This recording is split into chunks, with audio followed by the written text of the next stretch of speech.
আসসালামু আলাইকুম ওয়া রাহমাতুল্লাহ। আমরা আছি একদন্ত কন্টেন্ট মেলাতে।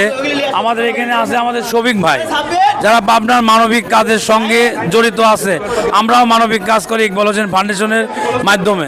এখানে শফিক ভাই আছে, একটু কথা বলুন। আসসালামু আলাইকুম। আমি প্রথমে ধন্যবাদ দেই আমার ইকবাল ভাইকে, আর সাথে ইকবাল ভাই যেমন প্রবাসে থেকে এই মানবিক কাজগুলো করে যাচ্ছে, আমাদের দুলাল ভাই এখানে দায়িত্বে আছেন। আসলে বাংলাদেশের এই মানবিক কাজগুলো সবার আগে এগিয়ে আসে প্রবাসীরাই, আর ইকবাল ভাই সেই প্রবাস থেকে এই মানবিক কাজ করে যাচ্ছে। আমি আগেও বলেছি, এখনও বলি, প্রকৃত মানবতার ফেরিওয়ালা কিন্তু আমাদের প্রবাসী ভাইরা। যেমন আমাদের ইকবাল ভাই, সে অনেক কষ্ট করে টাকা ইনকাম করে এই মানুষের জন্য কাজ করে যাচ্ছে। ভাইয়ের জন্য দোয়া রইল, ভাই যেন আরও সামনের দিনগুলোতে বেশি বেশি মানুষের জন্য কাজ করতে পারে। অসংখ্য ধন্যবাদ জানাই ইকবাল হোসেন ফাউন্ডেশনকে। আর ইকবাল হোসেন ফাউন্ডেশনের এই কার্ড এখানে আছে, বিভিন্ন জায়গায় অসহায় মানুষদেরকে সহযোগিতা করে যায়। আসলে ভাইদের কাছ থেকেই আমরা শিখি, বড় বড় ভাইদের কাছ থেকেই আমরা শিখি। সামনের দিনগুলোতে আমরাও যেন ভালো কাজ করতে পারি, এই প্রত্যাশা সবার কাছে। সবাই ভালো থাকবেন।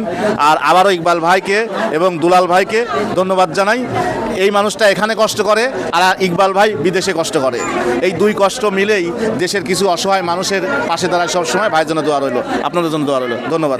ইনশাল্লাহ আমরা দোয়া রাখবো শফিক ভাইয়ের জন্য। শফিক ভাইয়ের মানুষের যেভাবে মানবিক কাজ করে আমরাও করি। ইনশাল্লাহ আবার দেখা হবে। আসসালামু আলাইকুম।